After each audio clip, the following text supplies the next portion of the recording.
let's talk about labor. The leadership of Ghana's civil servant has directed members across the country to withdraw services if government fails to pay 15% interim premium due members within a week. At a news conference a couple of hours ago, Executive Secretary of the Civil and Local Government Staff Association, Isaac Bampo Addo, asked members to, quote, rise up and fight. He said members would embark on a nationwide strike effective March 3 if government failed to pay their monies. According to him, they can no longer bear the frustration over the partial implementation of payment of interim premium to members by the Finance Ministry. There's more in this report by Ifwa Evans-Chinnery.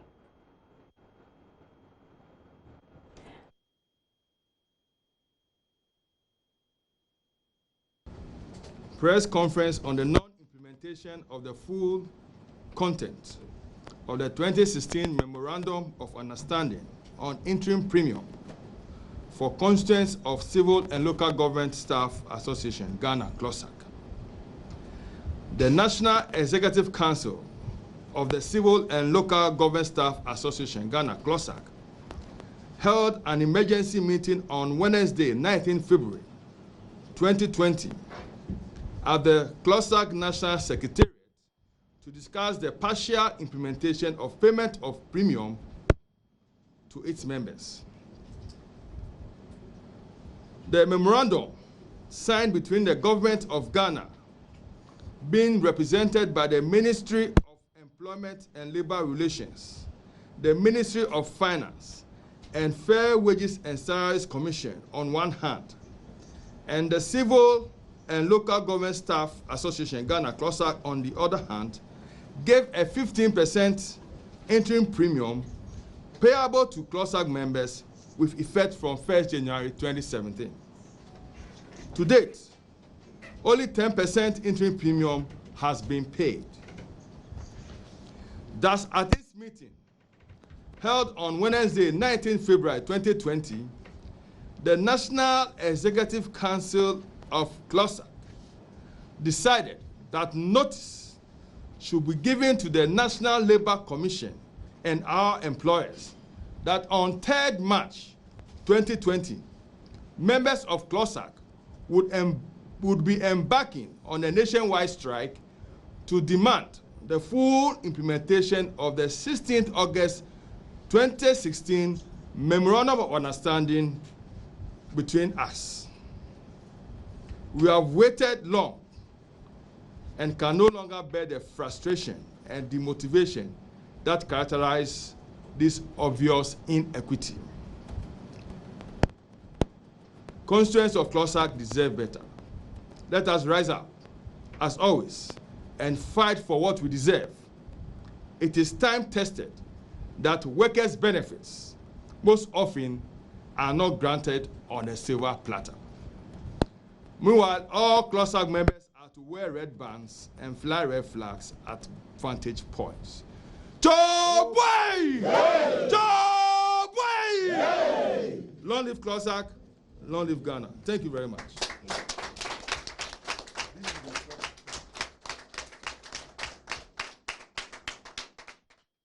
Essentially issued an ultimatum to government to pay them monies that are owed them.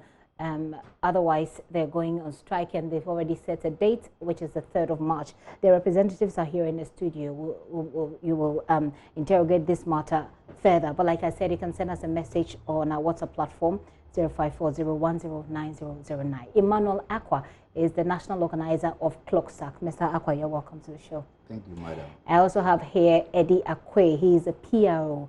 And they both are here in the studio. So thank you very much for coming once again. Thank you. I just have a quick clarification that you need to give us concerning the interim premium. Explain to us, what is it? Thank you, madam. Let me say good evening to our Chavez viewers and all CLOGSAG members across the country. When we talk of interim premium, it's an allowance which is given by government. Do speak up a little for me. It's an allowance given to workers to cushion them. Okay. That is all it is about. You talk about an MOU that the CLOGSAG, signed with government. Yeah. I'm asking for the clarification because I want to understand how it comes up in the scheme of affairs. I mean, what was this? Why did you need this allowance in the first place, and how long ago? Right. If I should take you back into the days, our interim premium has been an issue which has been long-standing since 2011, 2012. We fought it till 2016 when there was a finality on it. God being so good, in 2016, government of Ghana signed an MOU with CLOGSAG, meaning that CLOGSAG should be paid the interim premium, which referred to a report from the interministerial report. So it meant that CLOGSAG should be given 15% interim premium. 15% of what? 15% of our gross salary. Okay, yeah, give me. So let's try and break this down to the barest, understanding of anybody at all who doesn't necessarily need extreme education to understand this. Yeah. Now, CLOGSAG is an organization made up of civil civil service and the local government workers. Yes. Okay. And in 2011, you had some issues about your salaries. The issue started from 2010 when we were migrated onto the single spine. So it has been a lingering issue. Okay, so by 2011... we fought it through 2011, 12, 13, all year long until 2016 when finality was brought onto. We thought it was the end of it. All right, so when the MOU was signed.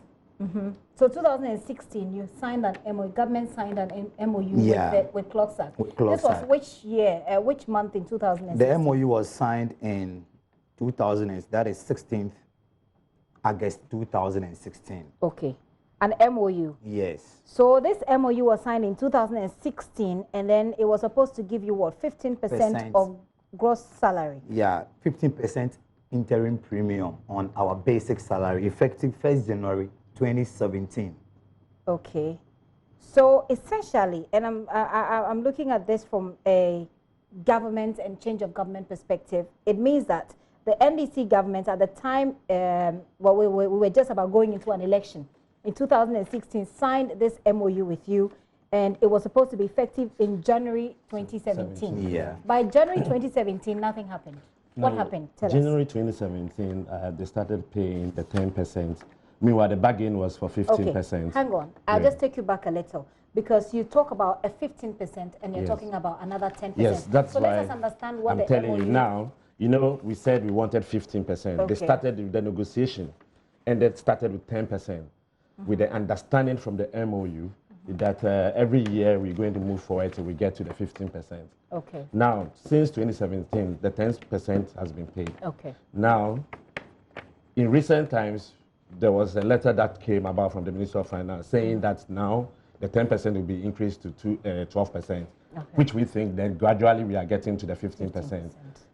Come January 2020, the premium was not paid. Okay, which means that, which means that from January 2017, the 10% started being paid up until January 2020. Still I want 10%. to see. I want to know when the 12% comes in. Great. You just got a letter, but the payment was somewhere at the beginning of the year. Do you understand? Now that it's going to be increased to 12%. Mind you, the whole of 2018 and 2019 increment was not made up to the 10%. Meanwhile, the threshold, or otherwise the maximum that we are fighting for, is 15%. Do you understand? Okay. For the past 3 years, they've just been paying 10%. Okay. Now, what we are saying is that the 10% has kept too long, and now they have to increase it for us to be able to achieve the 15% we are talking about. Hang on again a second. The 10% that you were being paid as of January 2017 was the understanding that you will get the extra 5% as some sort of... Hang on.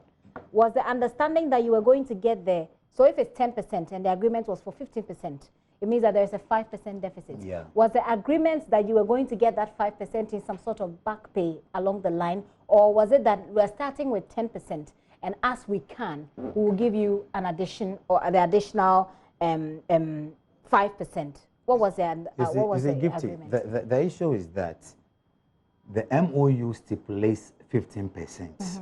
However, when the new government came, they started paying 10%. Okay.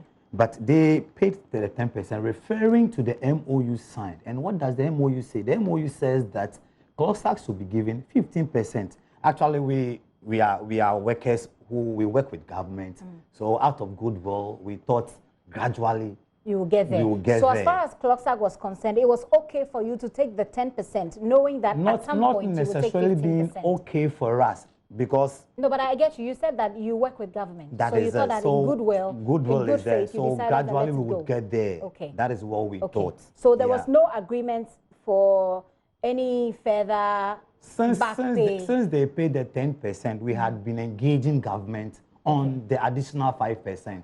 Both orally and written documents to them. But it seems they are paying deaf ears to what we've been talking about. So by January 2020, you said there was a letter that said it was increasing it to 12%. Yeah. What January 2020? That letter was not circulated to us as a union. But you saw it. We saw it on the social media and other platforms. Okay. Now, what we know is that they've rescinded their decision on that, and come today, February 2020.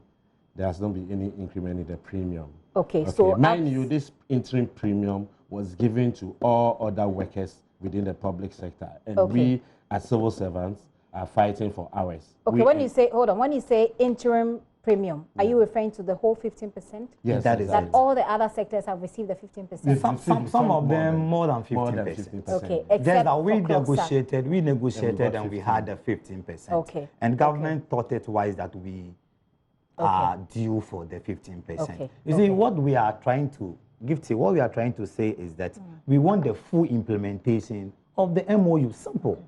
Okay. And the full implementation of the MOU requires 15%. So now you are demanding your extra 5%. Okay, just to make it clear, because it says 15%. Yeah. But we need to make it clear that it's actually a 5% deficit. There is a deficit of 5%. With effective 2017, January. Okay. Apart from the 15% of premium you're talking about, what else was in the MOU that the government has reneged upon? Actually, the MOU talks about implementation of the interim premium. That's it. Okay. Yeah. Okay. That was a simple, MOU that we signed with some kind of goodwill. Well, what is the basic salary of a civil servant? Oh, it differs. I mean, give me an average. It differs. I know it does. Give me an average. It differs. In fact, I would say a degree entry holder, the basic would be around 1,500, that way, 1,000, 5,006. Yeah. Okay. And a diploma? And a diploma would be around 900 that way. Okay. You see, the salaries within the civil and local government services differ, depending on your rank We're just looking at the time you have even worked. Okay. Yeah. Okay. We're just looking at the average. Yeah. So if someone who is a degree entry person is taking 1,500 as a basic. Okay. He's expected to take a 15% of that. The basic, that is it. Okay. Yeah. Okay. And that hasn't happened since December, since August. What has happened? January. What has happened is that they paid 10% from January 2017. Okay. So why now? You see, the now is not that we are pushing government. Because you might think it's because of election year. Is it because of election? No, the issue started, as I said, the chronology of the issue started way back in 2011, 2012. We've gone back and forth. And we thought that when the MOU was signed in 2016, finality was brought onto the matter. What do you say to those who say that if I look at the chronology of events, I mean, if I look at the issue starting from, say, 2012 was an election year, well, August 2006. Not only 2012. Let me finish my question. All right. So 2012, it was an election year. You look at somewhere like 2016, again, it was an election year. We're in 2020, and then you are agitating again. It's also an election year. What do you say to those people who say, if I look at the chronology of events, it looks like you take advantage of an election year to push for, extra money? You see, civil servants are directly working with government. We don't know political parties. We know government in power. So no matter, even if it is a day to election and we are supposed to demand what we are due, we will do. Okay. We don't think about political year. Okay, I think you wanted to put in something. Yes, as a union, we have various strategies when it comes to demanding for what we have to get, okay? And one thing we've realized is that government's understanding of giving workers what they want is that when workers go on strike.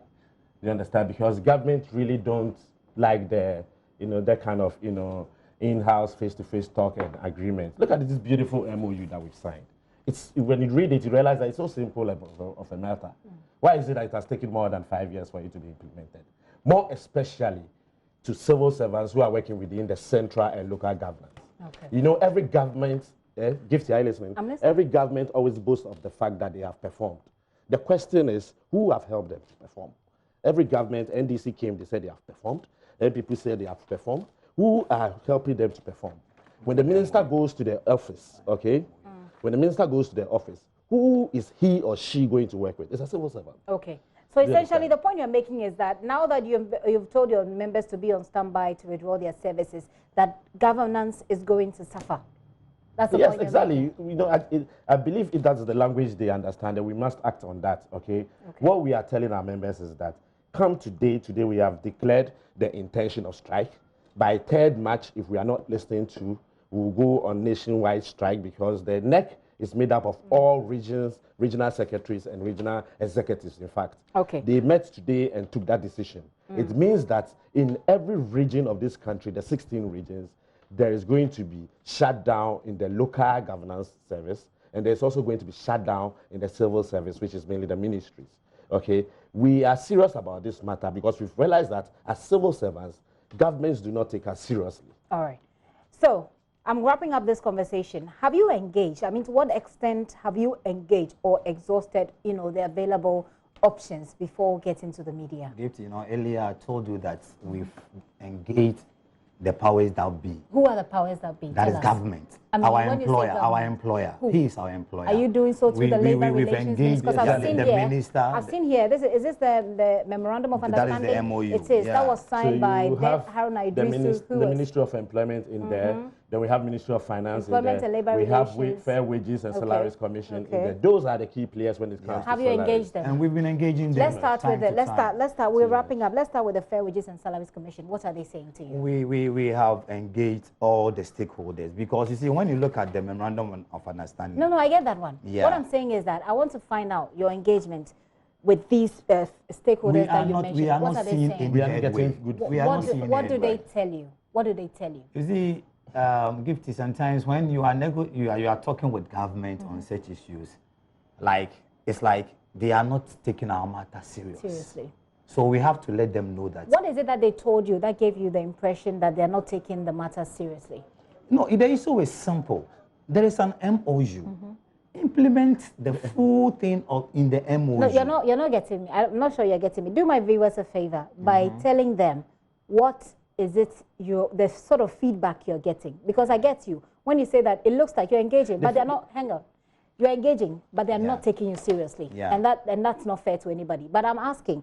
You mentioned the Fair Wages and Salaries Commission, number one. You mentioned the Ministry of Employment, number two. And then another one, Finance. Exactly. The kind of feedback we are having is adamant. Do you understand? Because now, where the person who is supposed to take action is now Ministry of Finance. Okay? They are the ones who control the money. What are they saying? They wrote the letter and withdrew the letter. You can go to the local government service or head of civil service and you find a letter over there that they were going to pay. You said you saw the letter. Yes. 12%. Yes. But you told me that you saw the letter on social media. Yes, we saw it at least. I will not disclose over here where I saw it, but social media is somewhere people are. Because if you saw it on social media, then you're giving. If you say you saw it on social media, then please let me just listen. Don't forget that we have members. Hold on. I need to make this point. Hold on. I know you have members. You say that, but the point I'm making is that when you say that you have evidence, but this evidence, you saw it on social media, then you're giving governments, the people you're negotiating with, the power to say that is a rumor or that is not authentic. We know if it's not authentic, we'll not be saying it here. You've seen it elsewhere, but not only on social media. Exactly. Let me add that. When we saw the letter, we called the deputy minister who signed the letter. Deputy Minister of Finance, who signed the letter. He confirmed?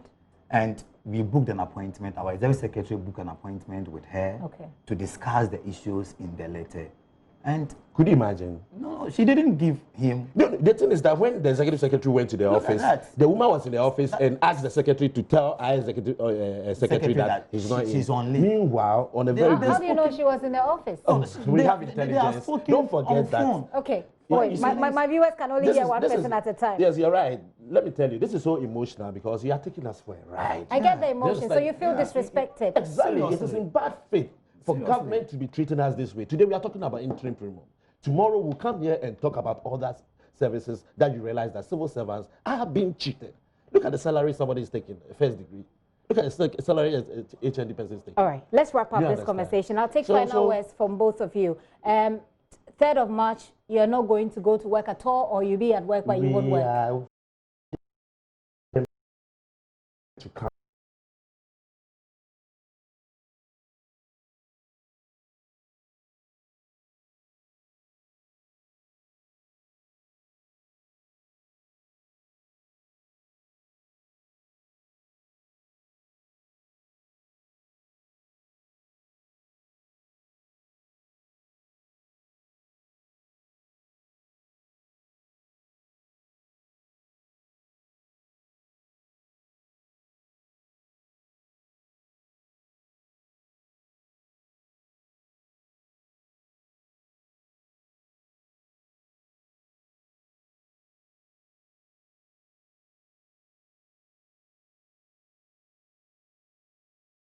The local government service staff who saw to it that these works are done. Okay. And the people are not treated well. What do you think should be done? We are very serious about this matter, and we are not going to let it lie down. Okay.